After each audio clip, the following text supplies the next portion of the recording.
Ngiyalikhetha uNyazi lezulu oguqile umfana wakambili ey'ntabeni zaseMbumbulu.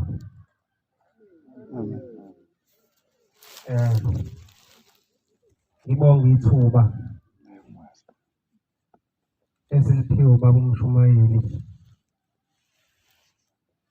lapha bazali bethu nodadewethu bafowethu letha abantwana bethu esaphuma nabo emanzini ukuba bazothola ukudla kwabo bakhuluphale. Uthi uShembe uma umama ehamba indlela kaShembe eyilalela zonke izinto uShembe ayifunayo, uthi lo mntwana ohlala kuyo isiteteleko senkosikazi. Uthi enkosazaneni uba isishuqulu senkosazane. Uthi kubaba noma insizwa lo mntwana ube isikempunga sensizwa. Bekungakuhleke njengoba silapha. Uthi mangabe ungena esangweni ucela iy'ndlebe zikamoya, amehlo kamoya, inhliziyo kamoya, ukuze mawusulapha uyizuze inhlanhla yokuthi uma kukhulunywa bese uyasuka kusizana. Abantu-ke abangenayo inhlanhla, ngiye ngithi mina mangiphiwe ithuba lokukhuluma, umuntu onomntwana osefile akajwayele ukungizwa. Imvamisa ukukhuluma engikukhulumayo nento engizenzayo ayisuki kimi. Ngizocela nje sisabheke isihlabelo, ungifundele leya ncwadi kaTimothy 4:2. Isihlabelo lesizongena ngizocela ngasamazwi amabili amathathu. Isihlabelo 155. Cela ungifundele 4:2. 4:2. Ngakho ngiyakuyala phambi kukaThixo Ithi inkosi iyasiyala phambi kukaNkulunkulu noJesu Kristu oza kubahlulela abaphilayo nabafileyo. Ngicela uyiqale ku-2 evesini 2. Shumayela izwi, uqinise ngesikhathi esilungileyo. Shumayela izwi uqinise ngesikhathi esilungileyo. Lesikhathi esikuso njengamanje sisempeleni silungile lesikhathi. Nangesikhathi esingalungile. Nangesikhathi esingalungile. Thethisa ukuze ululeke ngokubekezela. Thethisa ukuze ululeke nangokubekezela.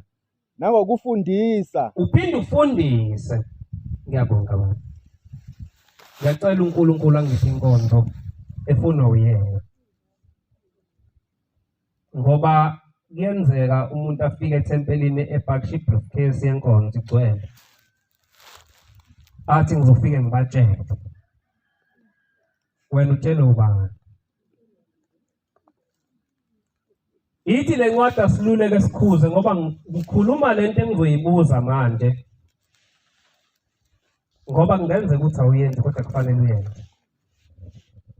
Ngelinye ilanga uMshumayeli uthe ebuya wayesesukuma uMshumayeli uMaphumulo wasethempelini. Uthi bangcwele into legaya ngomunye umhlathi manje. Kade biziwe ezulwini.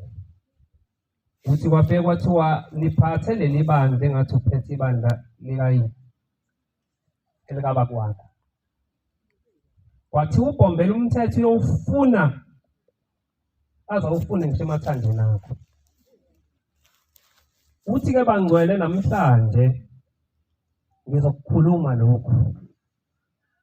Abantu ngizochaza abantu abazosukuma la ethempelini. Wayesethi intethelelo ngeyiphinde isukume la ethempelini. Wayesethi kodwa mkhokheli umsebenzi wakho lo. Wayesethi nasey'nsizweni insizwe engaphelele ngeke ize sukume. Wathi kodwa insizwe yosukume elindile. Ukulinda-ke lento engiyenzile ungabi nantoni. Ngoba usaba uNkulunkulu, ngoba uma ungena ethempelini unentombi ungena nephunga. Leli phunga uzongcolisa bonke labantu angazi uzobageza ngani. Kodwa phela ngilindele nami ukuthi ngiyakala. Ngoba ngizoze ngigcine ngisolwe insizweni. okungalungile. Wayeseyikhuluma-ke imithetho ngoba utsheliwe ukuthi liphathe engathi uphethe likababa wakho. Wathi ubhombela ukuthi uzoyifuna imithetho lo ungayitsheli abantu. Sacela kuye sicela ukupractice umgidi ngoba ngiyangidabukela bagcotshwa ngey'nto esizenzayo. Nina ngisho ngabe nenze kahle kanjani ekuhambeni kwenu, kodwa ngingase ningaye ezulwini ngokusibuka lisiyeke. Into esizenzayo la ethempelini kuzobuzwa kuthiwa wakutshela umshumayeli lento. Ngithi cha, so umshumayeli shona phansi 10 years. Ufika inkosazana nentethelelo wakutshela umkhokheli lento, athi cha, shona phansi. Kuphinde kufika omunye emva kweminyaka ewu5 sokutshela umshumayeli lento, athi cha, kuthiwa shona phansi. Ugcina ugwetshwe iminyaka eyi-1000 ngenxa yokuthi wasaba ukusitshela. Sithi mshumayeli sicela ukupractice umgidi. Uthi bantu abami umgidi uzana egcekeni kwami. Sithi baba umshumayeli bese siyitholile indawo. Uthi cha ngeke abantu abami ngoba ukulunga komgidi nokunakala kwawo kuzokulunga. Ngifuna nipractice lo mgidi nginibuka. Wathi nani bazali wazi umgidi ogidwa ingane yakho. Ngoba ekugcineni uthini ushembe lapho uthi ifundise kahle ingane yakho. Le ngane incele kuwena inkolo mzali. Uma isigidi umgidi kaNkulunkulu ngesicathulo ukikiza ukhona uyibuka uthini. Ngeke kubuze ingane nikubuza umzali. Le ngane ithathe kubani inkolo? Ithathe kumzali. Bazali ningase ningaye ezulwini ngenxa yethu nje ukuthi thina senza into esiyincele kunina nina nangabe nisasigayida nisifundise. Hayi bakuhlatshelelwa kanje. Hayi bakugidwe ngesicathulo. Hayi umgidi kaShembe baba fanele ufundise mina ngiyinsizwa. Uma afundisa ingane entombazane lo mgidi ofuna uShembe la. Ukuze siye ezulwini. Ake ngibuze. Bangakho abalendisho kwasha iMnazaretha la esontweni?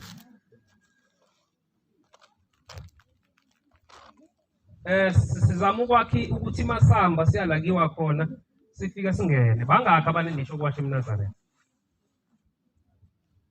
Akekho noyedwa. Bangcwele namhlanje ngicela sikhethe inkosi kabusha siphenduke. Ngoba uShembe uthi awukwazi ukugeza ngendishi. Uphinde uthathe uMnazaretha ingubo eyingcwele uwashe uMnazaretha. Ngoba abanye kuyenzeka achitha amanzi khona agcine sechama endishini. Awuhlukile nomuntu othatha isikigi wena uthatha uMnazaretha uwashe khona. Ingubo engcwele le. Ukuze mawuthinta umuntu ngaye aphile udlula, ngeke aphile kodwa mangabe uyiwasha ngendisho ogeza ngayo. Bangakhi ukuthi ngesabatha njalo banikele umnikelo webali.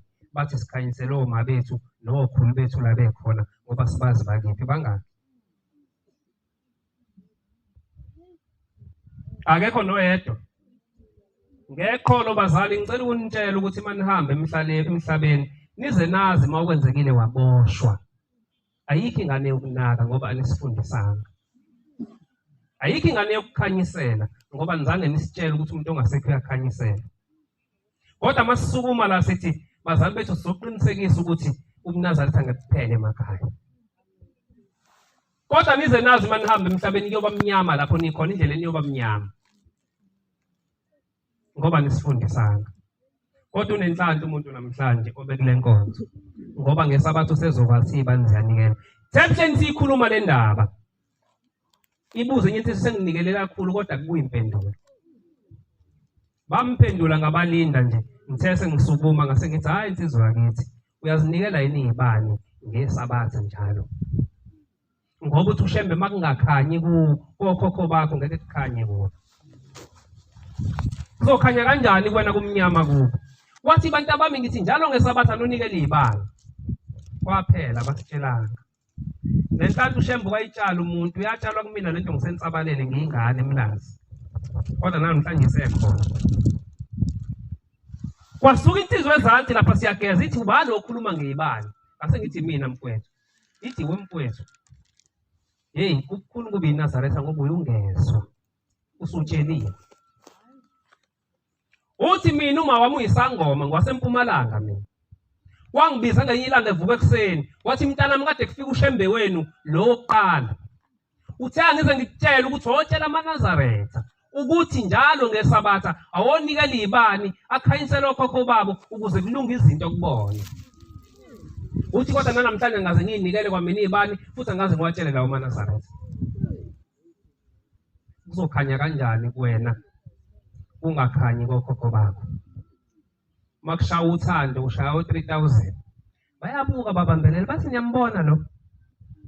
Othandweni ushaya u3000. Thina kumnyama la sikhona uyeza. Simlindile. Sinosizi emakhaya.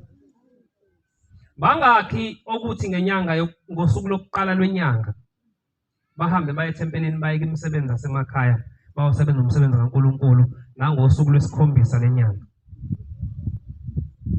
Bakhona uthi umthetho wala ekhaya ngosuku lokuqala lwenyanga nosuku lwesikhombisa uyawuyeka umsebenzi wakwakho uhambe ukwenza umsebenzi kaNkulunkulu kuyokuthi inkingo yobunayo ufike uyicebe lapho uNkulunkulu uyoyinqoba.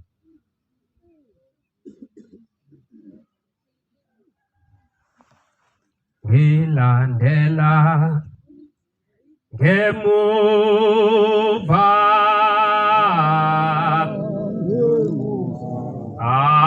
indlela inde kangaka angophelelwa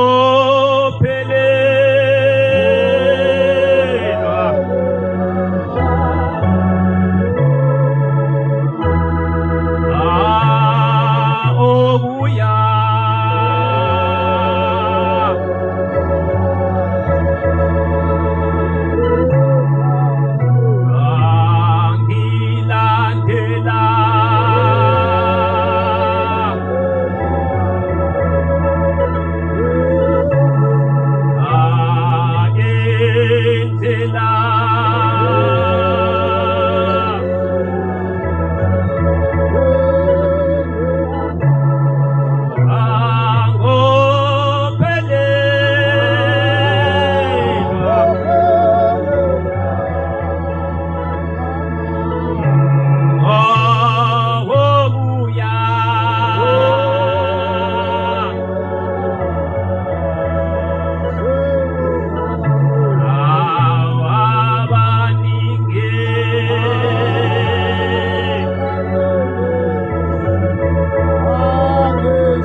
engizohlala ngawo phansi uPetro ngitho wesibili evesini lesibili uyiqala ugcine ku6.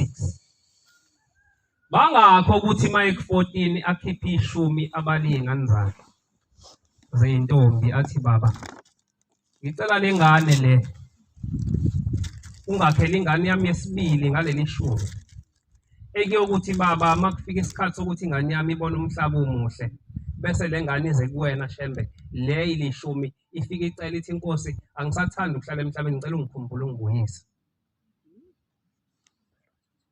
Yebo wesibili uthi uShembe uma ubaba unezingane zabafana oliphatha leli shumi mawunikela umnelo wa 23 uthi baba nginezingane zabafana engaka ngicela baba ungikhumbulele zona uyinikele lishumi ingane yakho nawe mama enkosazana uyinikele lishumi uthi uShembe leli shumi liyofika kumina ngenye ilanga lithi baba mina ngusibani bani ingane yakhe isizuzo umhlaba baba ngicela ungikhumbule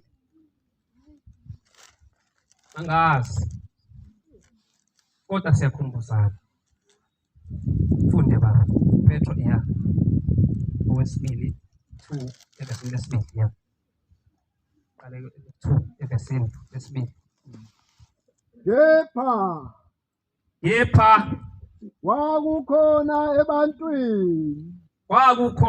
ebantwini abaprofeti bamanga kwakukhona ke abaprofeti bamanga njengokuba Uyakuba khona phakathi kwenu abafundisi bamanga Ithi incwadi ke nala kuthina bayoba khona abantu abayofundisa amanga. abaza kungenisa izahlukaniso ezichithayo bephika inkosi. Yini ukuphika inkosi? Ukuphika inkosi ukuhlubuka. Athi uShembe ninikeze into athi lokhu ngifuna kwenziwe kanje. Nibese thina ke siqhamuka nendlela yethu yokwenza izinto. Maka ake uzimagine namhlanje usuhambile emhlabeni. Angaba abahlangabezi bakho bayojabula ngawe mawuqhamuka. Uma bethi ngicela ke uhlabelele uyokwazi nokuhlabelela. Ngoba ibambe kancane. Khona umkhuba niyenizwe ngamadoda amathathu eBhayibhelini ekuthiwa mela iqiniso. Bapha abantu abazomela uShembe bangcwele.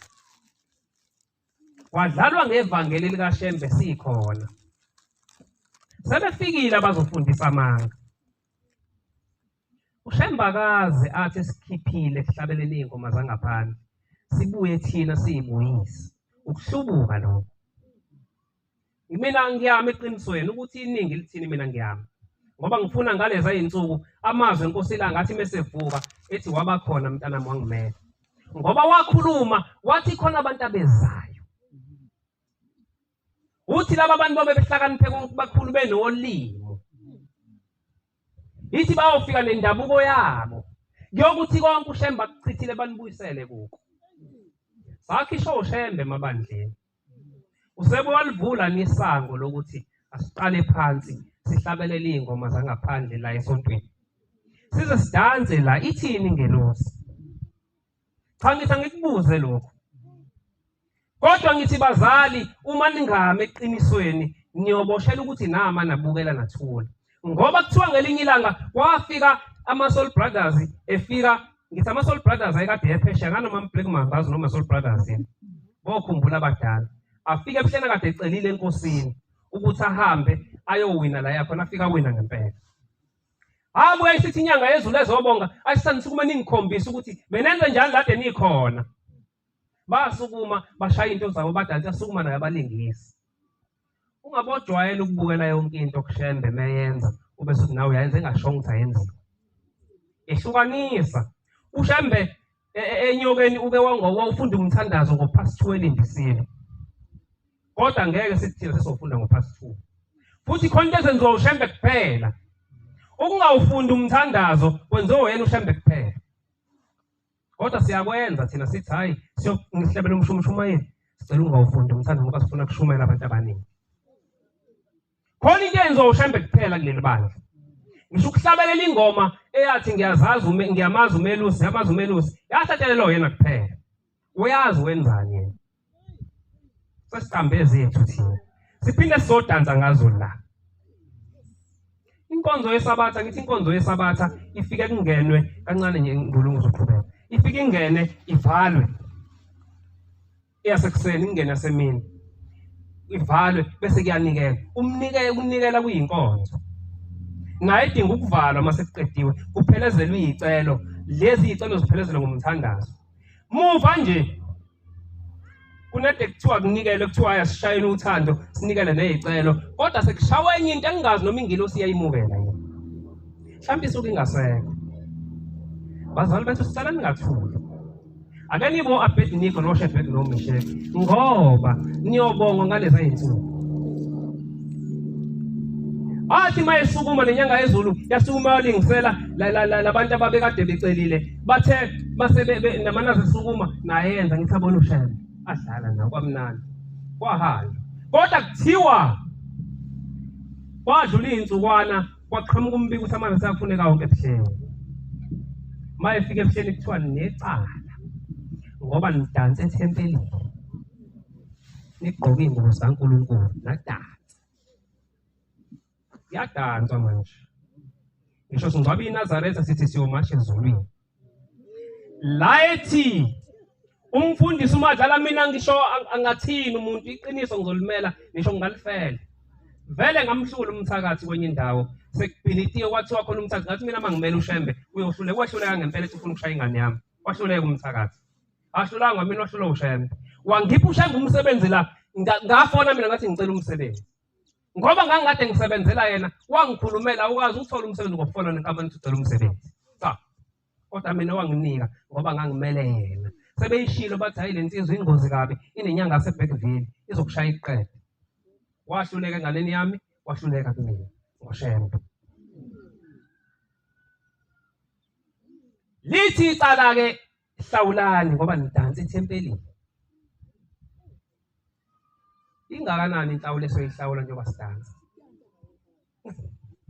masi awubuze ngempela masi idansa kangaki saqeda inkonzo kaNkuluNkulu enhle kangaka isithunzi ekutheka nzima kwe umbotho uminensizwa ushawa yona lento idonsa umshumayeli lengoma wayesebuza umuntu ongakholwa efuna ukufaka ijele kulokade ehlabela uthi maNazaretha nake nawabona mawesele ehlabela ingoma zenu mayesonta wona na umuntu ongakholwa lo sewuShembe letha amaphoyisa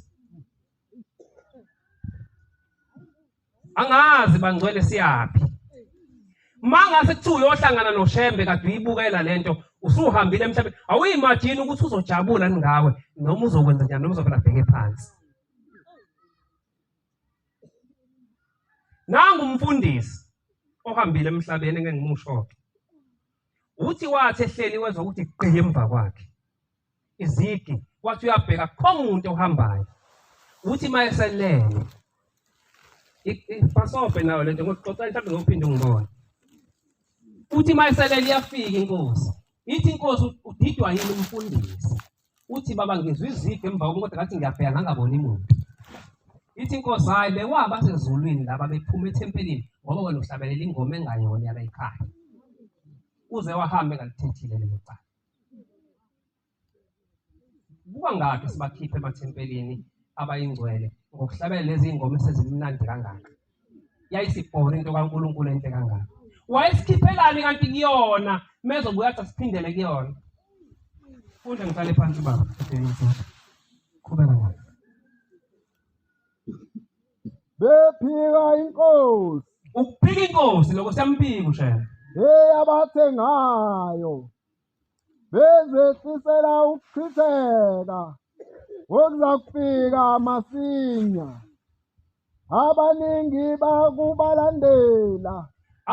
babalandela labantu amanyala abo kusho iBhayibheli akusho mina indlela yeqiniso iyakuthukwa ngayo namhlanje njengoba lithi iBhayibheli indlela yeqiniso iyathukwa ngapha akukona ukuthukwa lokho kubuzwe ulewa baba kanzima kwe ebuza ukuthi nenziwa yini uShembe anenzele into enhle kangaka uShembe uqinisile methu namaphoyisa wasusa ubaba ongakholwa nje wabuza lo mbuzo iyathukwa indlela kaShembe ngathi iyathukwa indlela kaShembe ngathi asiyithandi lento enhle kangaka uShembe asibizela kuyona simtshela indirect ukuthi Shembe wawubheda la wena kwakungafanele usibhale 252 kwakufanele uede uyazi uShembe mangabe ukhuluma into ngisho ngabe ubheda kanjani uthi uShembe mekhuluma nomyeza mhla evalelisa ekade evalelisile ephakameni wadlula eGibsile wadlula enesiwe uthe maseyoshadisa indodakazi kamabuya kakhulu owakuthiwa ugwalagwala la weshadisa khona uhlangana nomyeza